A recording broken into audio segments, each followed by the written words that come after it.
Jadi fikih itu mau tidak mau harus khilaf karena sudut pandangnya seperti itu.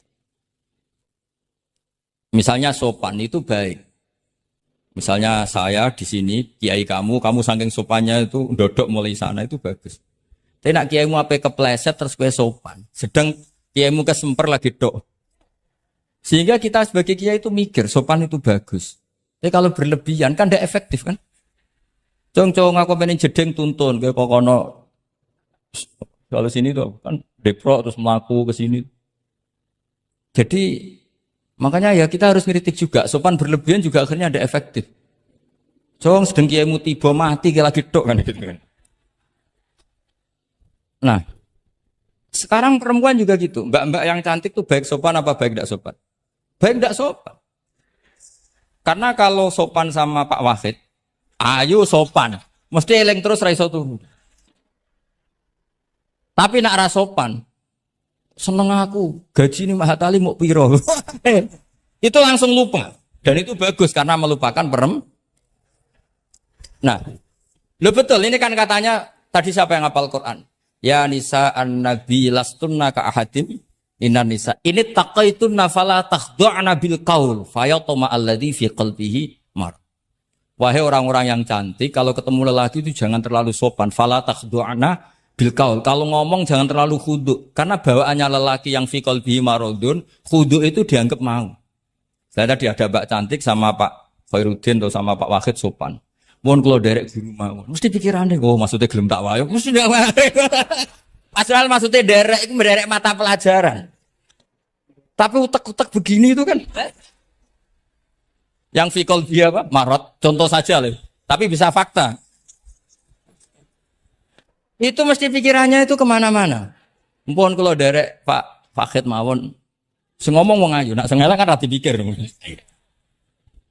Sehingga unik. Khusus perempuan yang cantik itu sopan itu tidak baik di dalam komunitas lelaki yang fikol bihi karena pikirannya mesti padahal Mbak tadi bilang gitu maksudnya anut Pak Wahid ikut mata pelajarannya tapi pikirannya sampai kan bisa enggak gitu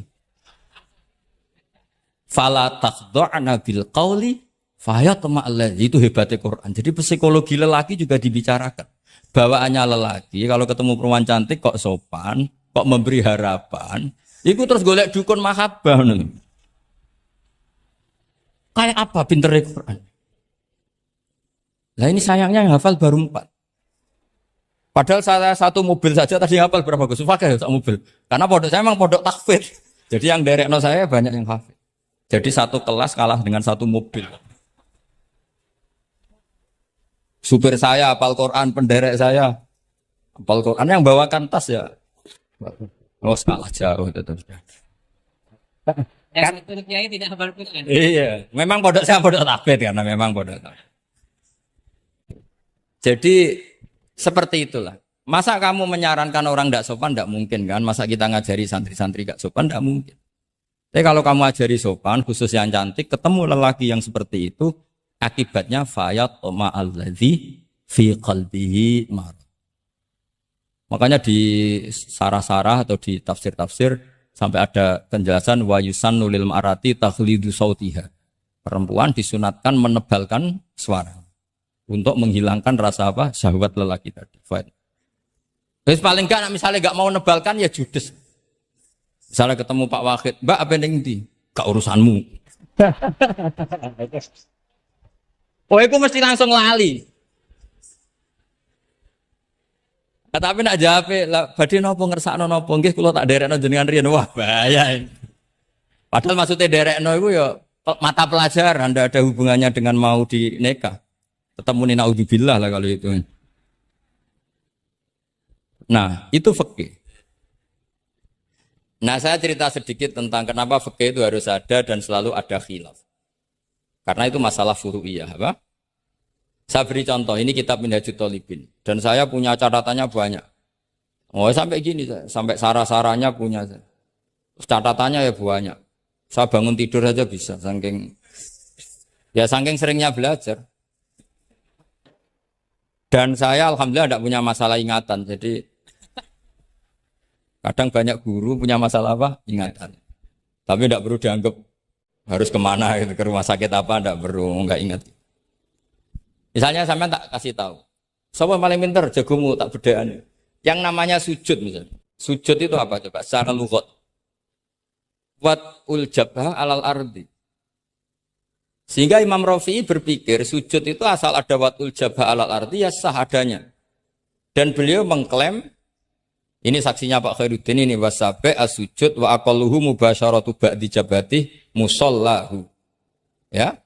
Beliau hanya mengatakan wala yajibu wat'u yadaihi wa rukbataihi wa qadamaihi fil azhar. Wala yajibu. Ini kalau enggak percaya, paman baca. Maksud tarahum bisa ya? Coba baca. Wala yajibu coba wat'u yadaihi pakai nada Indonesia, jangan nada negara sebelah coba. Wala yajibu wa rukbataihi wa qadamaihi fil azhar. Jadi menurut Imam Rafi'i ketika sujud itu tidak harus watul yad, tidak ada watul rukbah, tidak ada watul. Nah, karena secara lughat yang namanya sujud itu ya seperti itu, watul jab. Dan sujud itu sudah dikampanyakan sedemikian rupa bentuk apa ketertundukan tertinggi yaitu dengan watul jab. Artinya posisi kepala di bawah pantat. Tapi terus Minhajut Thalibin, padahal Imam Rafi'i ketika ngarang itu menyebut fil adhar dalam kitab Al-Muharrar. Terus kultu kata Imam Nawawi al-adhar wujubuhu. Ya masyhur kan karena Imam Nawawi berdasar riwayat umirtu an asjuda ala sabati al-zumin al-jabha wal yaden warubbaten wal qadam.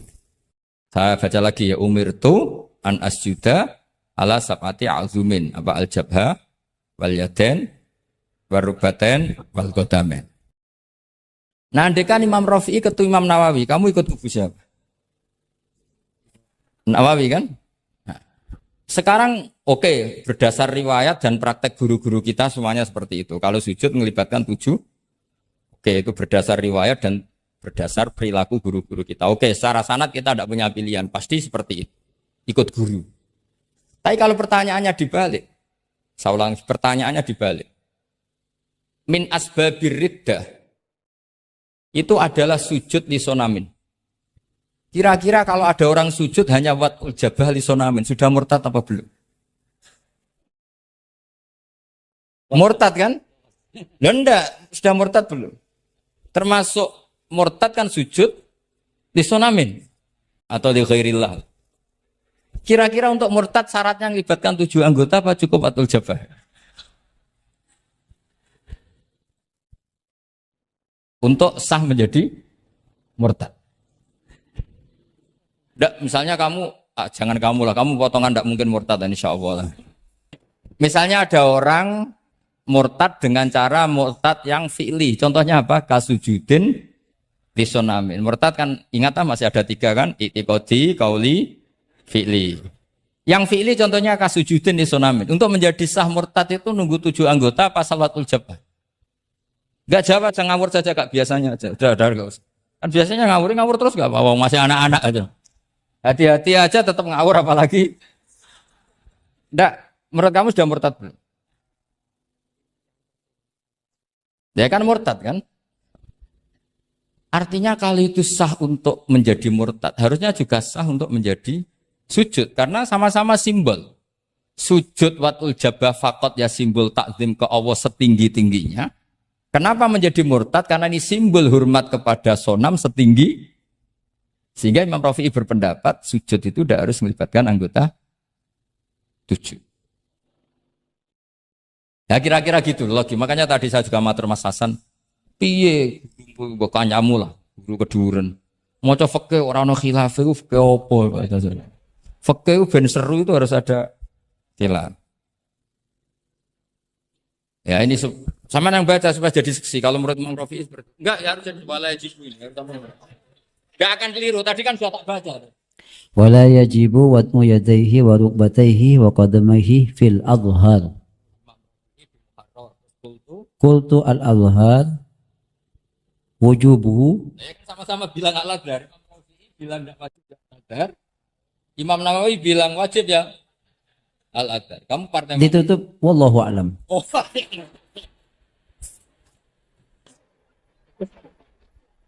Enggak ada Gus. Ada walam. Enggak, wallah ada.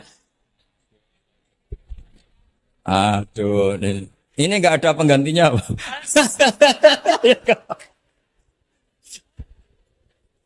Jadi fikih itu menginduk ke usul fikih. Tapi usul fikih sendiri itu kalau tidak ngerti fikih jadi itu jadi liar. Karena khayalnya lebih tinggi. Makanya banyak orang yang pengagum usul fikih itu jadi liberal karena terus terlalu banyak khayal. Maka pondok-pondok itu harus ada fikih dan ada usul. Saya beri contoh liar itu begini misalnya. Maqasidus syariah itu kan bisa subjektif. Sehingga Imam Syafi'i itu yang kritik man istahsana faqad syarra'a. Orang yang sering berpikir istihsan faqad syarra'a, maka dia mau berpikir bikin syariat tandingan. Misalnya gini, saya ini kiai yang suka tirakat. Karena dulu misalnya mondoknya itu suka tirakat. Terus santrinya diwajibkan puasa setahun atau diwajibkan nggak boleh makan nasi. Itu bikin syariat tandingan. Karena apa? Tahrimu malam yahrum. Mengharamkan sesuatu yang tidak haram. Atau mewajibkan ijabu malam yajib. Itu termasuk kriminal cara Sulam Taufik. Loh iya, bahkan Sulam Taufik mengebabkan itu di bab riddah. Saya ini sudah tak toleransi, temu tak tulis minal kabair. Kalau di Sulam Taufik dimasukkan bab riddah. Karena ijabu malam yajib berarti bikin syariat. Atau tahrimu malam yahrum juga artinya bikin. Tidak tahu, guru di sini biasanya tahrimu malam yahrum apa tahrimu malam yuharram. Umumnya bacanya apa? Bisa dua. Ya rodok maju berarti semuanya.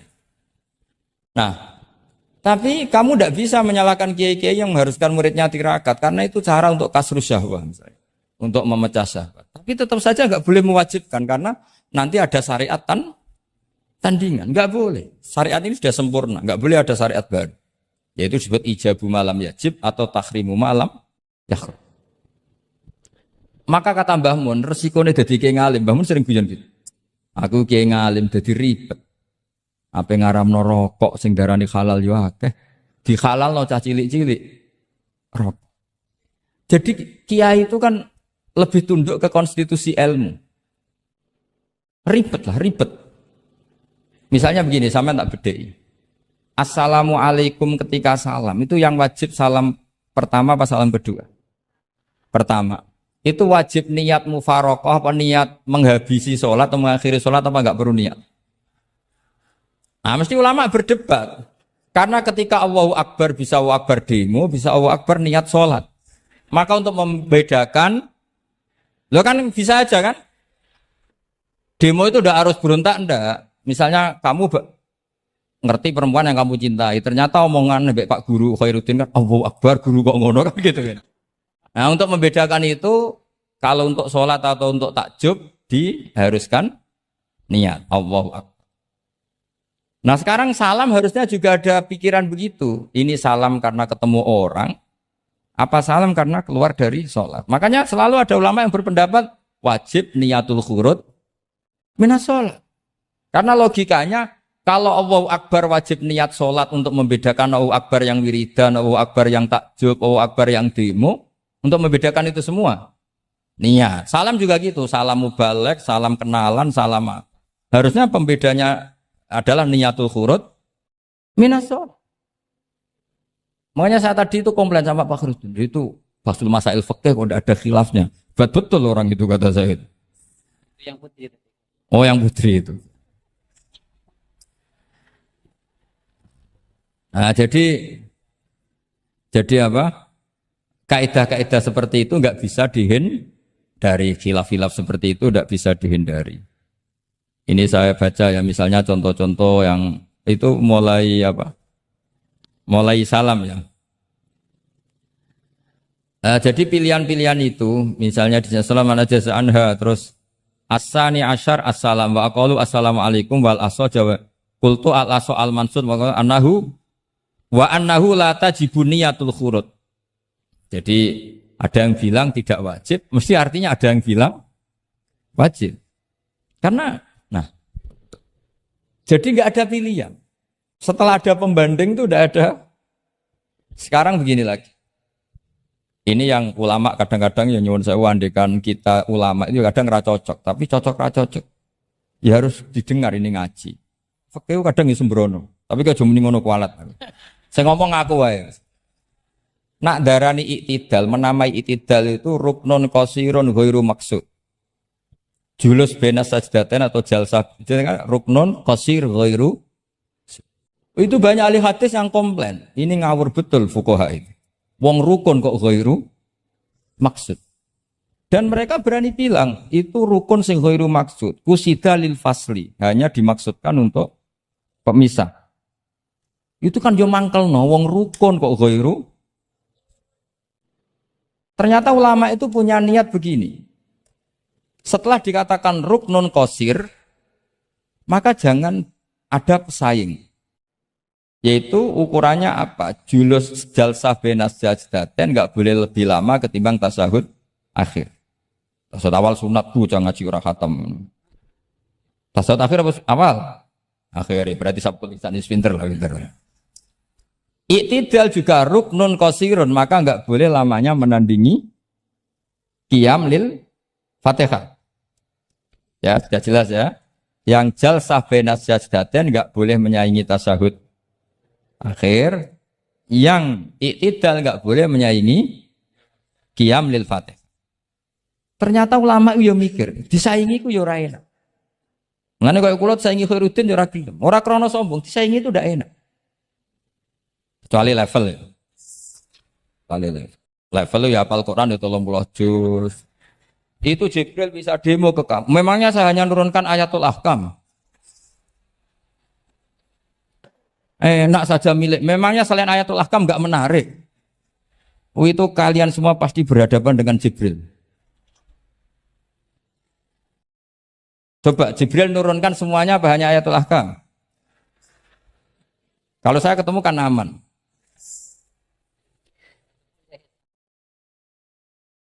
Iya bahaya kamu itu. Nah, ketika wajib gak mau disaingin, ini ternyata menginduk ke mazhabnya Abu Bakar. Abu Bakar As-Siddiq. Di antara sifat Allah paling keren itu la syarikalah. Di mana-mana zat yang top itu gak mau saingan. Dan itu normal karena memang gak ada yang setara dengan Allah. Suatu saat Abu Bakar itu pulang.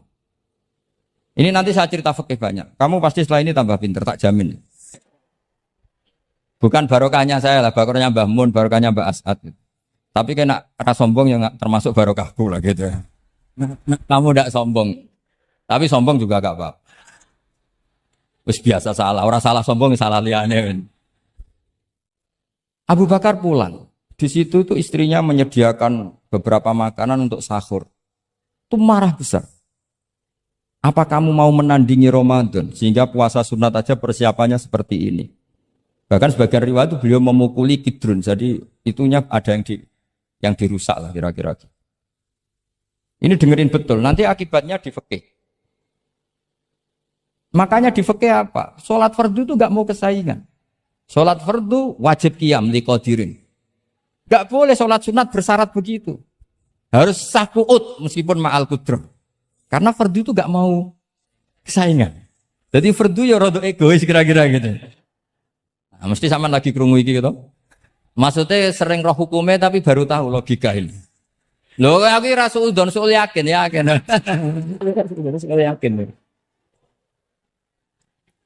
Karena fardu itu enggak mau. Poso fardu wajib tabyitun niat. Nginep no niat mulai malam. Poso sunat. Tidak. Ketemu jam 9 kamu belum makan, belum ada dukhulu syai'in fi jawfika. Terus niat puasa sah enggak? Sah. Ada bedanya enggak fardu sama sunat? Ada. Salat fardu wajib itmam. Puasa wajib itmam. Puasa sunat amiru nafsi. Wah, puasa sunat bojo lagi apian bisa kamu batalkan. Tapi nak puasa fardu, oh sanksinya berat. Itku rokobatin sampai ya siamu sehari ini apa? Mutatabi'an. Terakhir itamu sitina. Tapi kalau puasa sunat, amiru nafsi, kamu terus monggo, ndak terus. Intinya fardu itu nggak mau disaingin. Batin fardu egois kata saya. Nah, Abu Bakar sampai begitu. Ono wong poso sunat kok sampai nyiapno buka, nyiapno sahur, ku marah. Bahkan marahnya nggak sekedar di hukumnya, di perlakuannya. Kamu itu memperlakukan puasa sunat aja kok kayak memperlakukan fardu. Hanya di menunya, di persiapannya. Dan ternyata Imam Syafi'i benar, ternyata di hukumnya juga harus beda. Misalnya tadi, qiyamul qadir fil fardi wajib qiyam. Tapi kalau sholat sunat, boleh ukut walau ma'akul kudroh alal qiyam. Jadi ini ulama. Ini perpaduan usul fikih dan fikih. Jadi fardu itu ya agak angkuh lah kira-kira gitu. Angkuh itu kalau baik namanya izzatun nafs. Memang harus beda. Lah di sini, sholat pakai pakaian resmi begini itu bagus. Pakai jubah, kamis, atau pakai hem, pakai sarung itu bagus. Tapi andaikan Nabi selalu sholat demikian, itu bahaya. Saya ulang lagi bahaya. Bahaya bagi syariat ini. Ini saya niat ngajarin gurunya, bukan anak-anak. Suatu saat Jabir bin Abdillah, kalau kamu baca lihat di bab sholat di Bukhari atau di Kitabul Ilmi ilmu fi sholat maksudnya. Itu Jabir bin Abdillah itu pernah datang ke masjid pakai gamis, pakai baju resmi, imamahnya dicopok, kamisnya dicopok. Semua dicopot terus sholat hanya pakai sarung tok, izarin wahid. Terus akidan torofaihi ala atikihi. Ini kayak orang sarung satu di akidan torofaihi ala atiki terus sholat. Geger sahabat tabiin, kan ini era tabiin, geger tabiin. Ungzur ila sahibi Rasulullah, lihat tuh sahabatnya Nabi. Sholat ke model kayak gitu. Ketika Pak Khairuddin sudah sholat dengan segala penampilan, jubahan, terus pakai imamah, dehem dari belakang, orang minggir semua sudah top lah pokoknya, sudah top pokoknya. Ini sahabatnya Nabi. Terus ketika sahabat mulai dan nyun sewu, beliau ngendikannya agak kasar. Saya melakukan ini, saya cek nanti di Bukhari. Kalau ada Bukhari juz 1 ambilkan, nanti tak bacakan.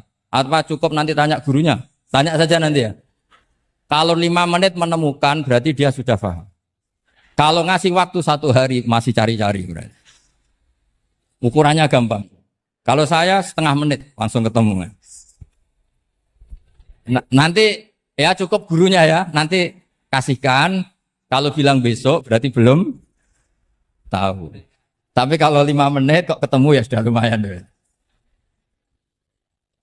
Kata Jabir bin Abdillah, saya melakukan ini liyaroni al-ahmak misluk.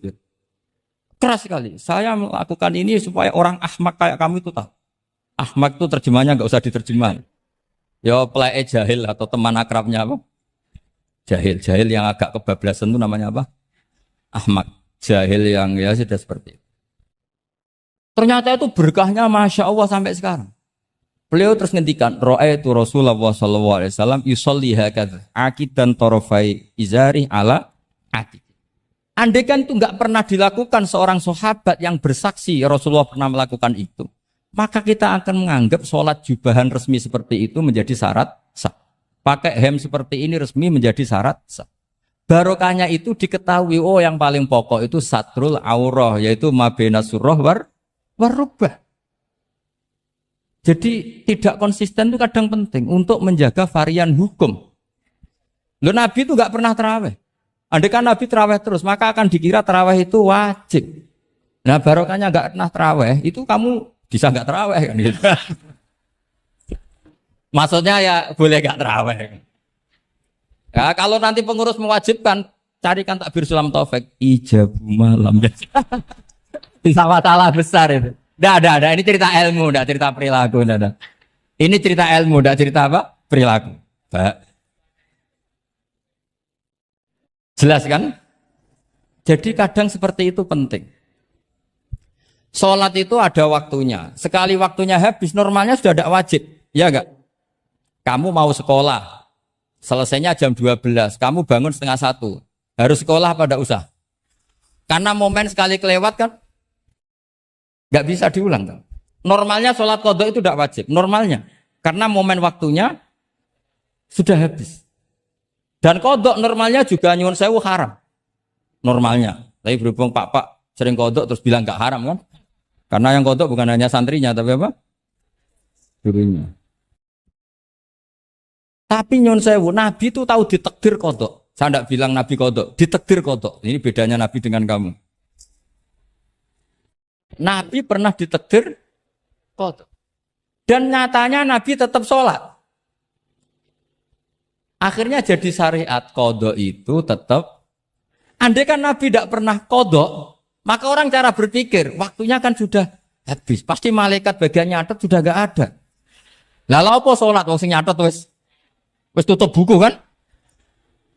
Karena logika waktu itu kalau momennya kelewat ya sudah normalnya. Tapi agama ini tidak seperti itu. Berhubung Nabi pas qadha juga sholat. Itu kayaknya juga jamaah ya. Wah itu yang ribet itu. Ya kan jamaah kan itu. Jamaah kan? Wah aku nak bawa praktekno ning pondok. Ya ribet. Separuh pondok qadha terus dimami Khairuddin sing qomat wahid. Wah. Perkara kan? Nah barokahnya ngerti kunut itu sunat, pura-pura ndak kunut. Akhirnya kayak orang baik kan, yaitu mau melakukan sholat duha. Ini, ya akhirnya guru saya sedang sholat duha. Itu husnudon yang goblok. Di bab zakat juga sama. Ukuran wajib itu apa? Akhadhal imamu qahron atau layuk ta'u yadu sariki. Ben kita tambah pinter. Tetap goblok ya ora apa-apa zaman akhir, tapi kita tak pinterno sithik. Ketika seseorang diputuskan wajib zakat, kok tidak mau zakat? Efek hukumnya apa? Akhadhal imamu qahron. Imam boleh ngambil paksa. Atau kalau mustahik itu nyuri dengan kadar yang memang jatahnya la tuqta'u yadu. Mergo ana syubhatul milki.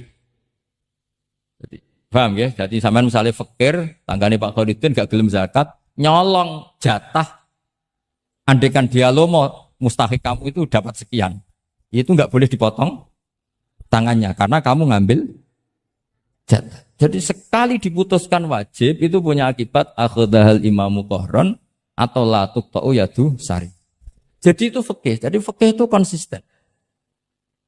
Nah sekarang yang dikatakan fikih itu ainut ta'ah apa shawab, apa hak. Nah, itu yang ulama berdebat. Sekarang misalnya sampean tak bedheki begini. Sing darani salat sing sah iku madhep kiblat. Betul kan? Ya, betul. Masih ingat ya?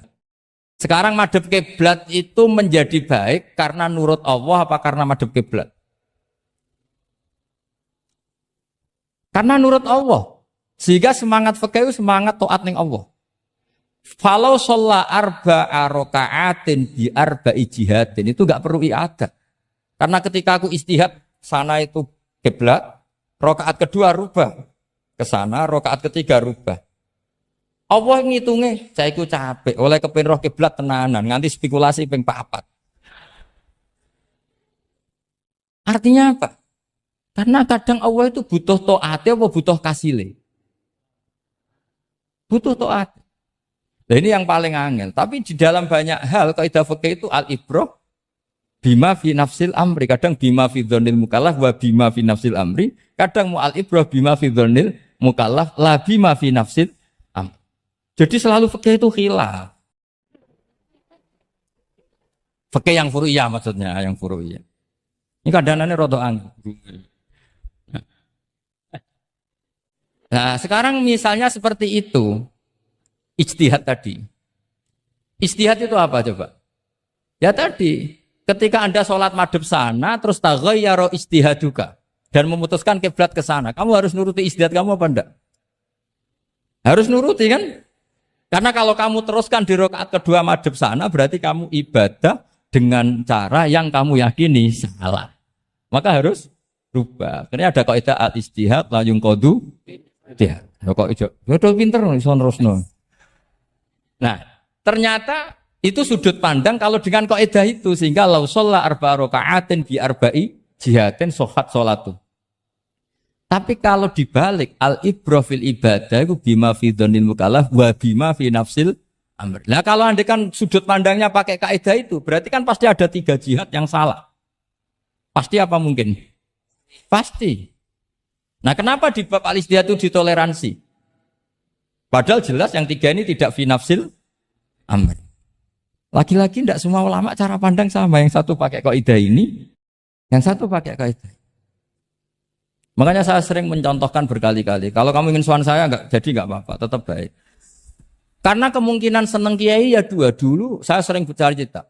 Ada tabiin tanya sama sahabat, bagaimana wajah Rasulullah Shallallahu Alaihi Wasallam. Tabiin ini nangis. Wallahi saya ini saking hormatnya, saking haibahnya Rasulullah, saking hormat saya tidak pernah berani melihat wajah beliau. Saya sowan juga agak berani karena takut ganggu. Jadi cara seneng kiai itu ya kadang nggak perlu sowan. Karena bawaannya itu ganggu. Loh misalnya saya ketemu anak istri saya kan asik, terus ketemu Wahid kan ya pusing. Jadi Allahu Akbar. Provokator ini. Jadi justru saking takdimnya Rasulullah, pilihannya itu tidak sowan karena takut ganggu Rasul. Ada sahabat yang pilihannya sowan. Yang jenenge seneng ya sowan. Tapi kalau dibalik, jenenge seneng ya aja ganggu, ayo milih ndi. Ini dua madzhab yang sama-sama kuat. Jenenge seneng ya sowan, jenenge seneng ya aja ganggu. Ayo milih mana? Ada dua pendapat. Kenapa Anda begitu yakin dengan satu pendapat? Di Furu'iyah, saya ulang lagi di Furu'iyah. Ya, bukannya makluminatin itu. Jadi tidak gampang. Jadi lah itulah yang jadi analisis usul fikih. Jadi semuanya itu ada analisis. Saya ulang lagi, semuanya itu ada. Yang jelas itu di antara pantangan Islam itu ijabu malam yajib dan tahrimu malam yahrum. Karena manis tahsana faqad syarra'a. Dan Allah itu enggak suka ada syariat tandingan, itu enggak suka. Karena bahaya kalau semua orang istihsan, bahaya. Saya pernah ini cerita nyata. Ada pengurus yayasan yatim piatu yang sehat. Saya ulang lagi yang sehat. Sehat yayasannya, sehat apa keuangannya, sehat perilaku. Datang ke saya minta doa, minta nasihat. Normalnya kan saya puji, tapi saya dingin saja. Saya bilang, yayasan yatim piatu itu bagus, tapi lebih bagus lagi kalau dibiarkan. Karena anak-anak yatim ini kan milik keluarga. Setelah bapaknya mati, biasanya mbahnya ngerawat, Pak D, Pak Leknya rawat. Nah, dengan kamu ambil ke yayasan itu, dia tercerabut dari keluarga. Satu, Anda jangan merasa perilaku Anda atau solusi Anda atau amal Anda lebih baik. Bisa saja kalau di keluarga lebih. Tak beri contoh, anak yatim di kampung saya ini gendut-gendut. Karena dulu Pak D, Pak Leknya, mbahnya tidak pati sayang, barokah yatim sayangnya berlipat. Terus kedua, barokahnya di rumah makannya bebas. Kalau di yayasan kan harus pakai jam. Mana seneng cah cilik makan di jam. Jadi biar, ya nah ini lagi-lagi khilaf. Yang setuju yayasan yatim, yang sehat loh, kalau yang nggak sehat memang kita tidak cocok. Yang sehat, bayangkan yang sehat. Itu saja ada masalah. Karena tadi anak ini kan bagus, makanya Mbah Mun pernah dawuh. Ya yayasan yatim piatu itu ya apik, tapi gak oleh bocah tercerabut songko keluar. Nah, ini kalau kita mentasrek itu semua anak diambil terus gak tahu Pak D-nya siapa, mbahnya. Meskipun ditulis, tapi kan gak semudah itu. Ingat kalau hanya sekedar di catatan dokumen kan. Tapi kalau dibiarkan di keluarga ngundang Pak D, Pak Le, Mbah dan sebagainya. Jadi nggak bisa misalnya kamu bahas masalah gimana hukumnya mendirikan yayasan yatim piatu. Kamu bilang sunat mutlak, nggak bisa karena di sini ada unsur tadi. Kak sampean mondok ini sunat apa enggak, Pak mondok? Ya bisa wajib, bisa sunat, bisa haram. Karena yang haram misalnya gini, kamu di kampung kamu itu andalan, ndak ada orang baik kayak kamu, ndak ada yang bisa ngaji kecuali kamu. Enak-enakan mulang ning pondok, mergo keren timbang mulang ning kampung, mau wong telu. Makanya Mbah Mun kalau guyon sama saya masih ingat betul lagi. Jadi kiai yo latihan ya. Aku tahu keliru kata Mbah. Tak pikir keliru apa? Anak prainan ditanya Mbah Mun, "Cung prainan kok ning pondok?" Mbah Mun sempat husnudzon kayak cah sregep, wong prainan kok ndak pulang. Ternyata, "Lho prainan kok ning pondok, Cung? Kok sregep temen?" "Mboten, Mbah, nate ngomah kan ngarit." Ternyata. Jadi husnudzon itu kadang gitu. Semenjak itu Mbah Mun kalau ada prainan, "Cung, mulai Cung ben kenal wong tuamu." Jadi malah dibalik. Iya kan kalau kelamaan ke pondok kan nggak roh asal usul orang tua sehingga tidak punya empati, tidak punya kasihan kan. Orang tuanya berjibaku ngarit apalah kerja apa. Lah ya artinya terus kamu tidak bisa. Semua santri yang perenan tidak pulang berarti santri baik. Sebetulnya tidak mesti juga. santri takut ngarit kan gitu. Ini namanya sudut pandang gitu. Jadi masalah-masalah furu'iyah itu tidak bisa tidak seperti itu. Nah, sehingga kita tahu di kitab Mahali atau di kitab beberapa kitab fikih mesti kaul awal, kaul sani, kaul salis dan sebagainya. Karena ini masalah sudut pandang. Wali nikah misalnya. Wali nikah itu kalau fasik sah apa enggak? Wali mujbir. Ada ulama yang mengatakan kalau wali mujbir fasik tetap sah jadi wali. Likamali syafaqatih. Karena seorang wali ini pasti sangat sayang. Meskipun fasik dia orientasi tentang anaknya tetap baik. Ada yang bilang enggak. Kalau fasik harus dicabut hak walinya. Di mana-mana orang fasik sudah error. Jangan-jangan karena dia pemabuk atau karena dia tukang judi, pikirannya dapat menantu yang kaya meskipun tukang judi. Bahaya ini kalau diberi hak wilayah atau hak wali. Makanya banyak ulama mengatakan sekali fasik dicabut. Nah ya yang satu memandang umumnya orang tua meskipun fasik tetap likamalis. Tapi kata siapa di sosial itu mesti semua orang begitu apa tidak mesti? Tidak mesti. Makanya kalau saya ini mengatakan cabut saja. Li'annahu la yu'manu ayadu'aha inda fasikin misli. Karena siapa yang bisa menjamin kalau dia tidak mengawinkan putrinya dengan orang fasik yang sejenis. Orang fasik pasti komunitasnya juga fasik. Dan dia nganggap orang fasik itu tidak problem, dia sendiri fasik. Wes dia untuk iki capek, jebule capek sing tahu ngutangi ning nggon judi. Karena dia punya ukuran apik versinya dia. Lagi-lagi fikih kok mujma' alaih mau piye yo. Yang furu'iyah maksud saya yang furu'iyah. Iki pinter toh cukup ya.